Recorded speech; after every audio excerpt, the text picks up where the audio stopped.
Bonjour à tous, nous poursuivons avec la 10e Mishnah, la dernière Mishnah du 9e Pérec.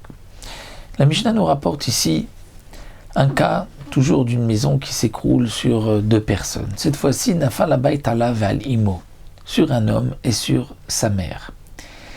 Et elle n'a pas d'autres enfants, elle n'a que ce garçon. Et lui a bien sûr des héritiers. La maison est tombée sur les deux et les deux sont morts.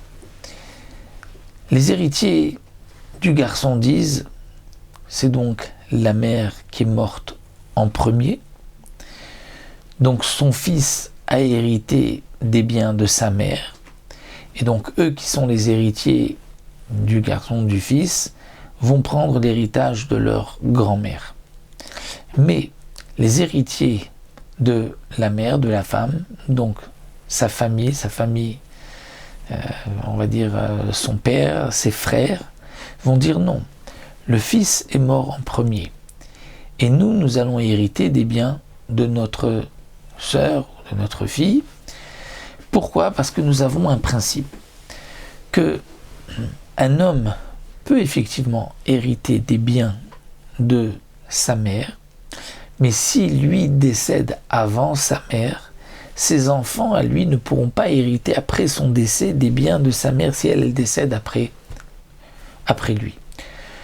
C'est, comme nous le rapporte ici le Barthénora, un homme ne va pas hériter des biens de sa mère, Bakever, lorsqu'il est déjà dans la tombe, c'est-à-dire lorsqu'il est déjà enterré, pour donner à ses frères donc de sa maison mère ou de ses enfants. Étant donné que lui est mort du vivant de sa mère, eh bien ses héritiers à lui n'auront rien, ce sont les héritiers de la mère.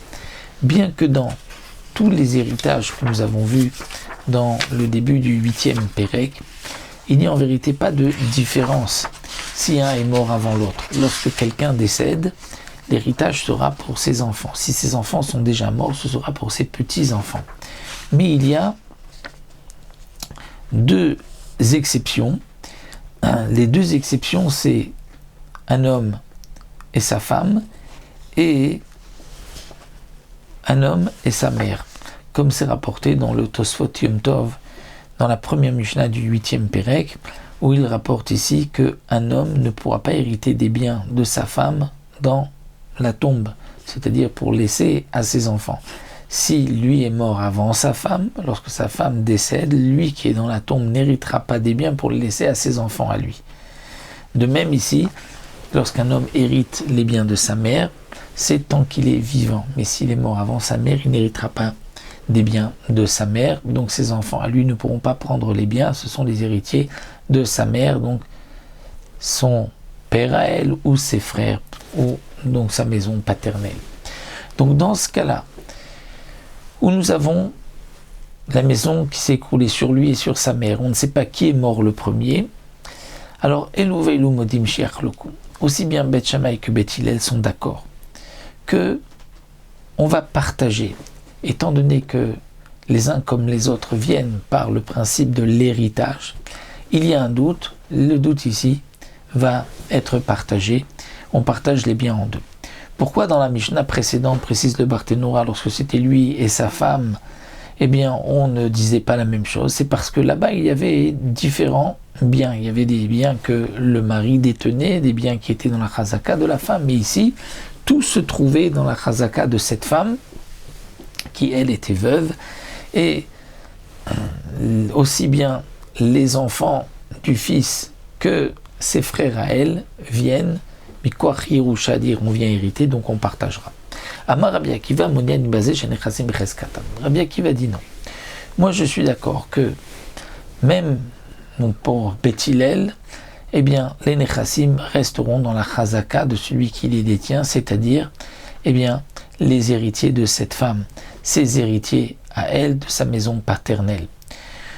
Pourquoi ? Parce que dès que son mari est décédé, eh bien tous ses biens sont dans la chazaka de sa famille à elle. Donc si ses enfants à elle veulent ensuite ou les héritiers de ces enfants veulent prendre les biens, ce sont eux qui viennent sortir cet argent.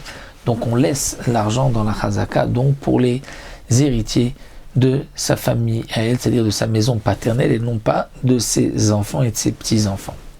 Donc ses enfants, bien sûr, s'ils étaient vivants, mais ses petits-enfants, puisque son fils est décédé. Et bien là, on sera chez sa famille à elle. Amarlo ben Azai dit Rabbi Akiva, la chalukim anu mitztarim neshbata lachlok alin tashavim. Il dit déjà dans la première marloquette entre Beth Shammai et Beth Hillel, on était triste qu'ils n'étaient pas d'accord.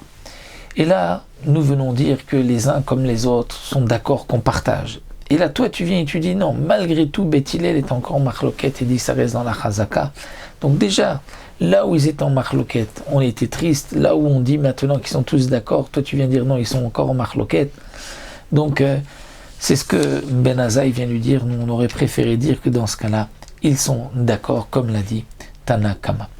Donc, voici pour cette Mishnah, le 9e Pérec. On se retrouvera Bezrat Hashem pour le dernier Pérec de Masechet Baba Batra.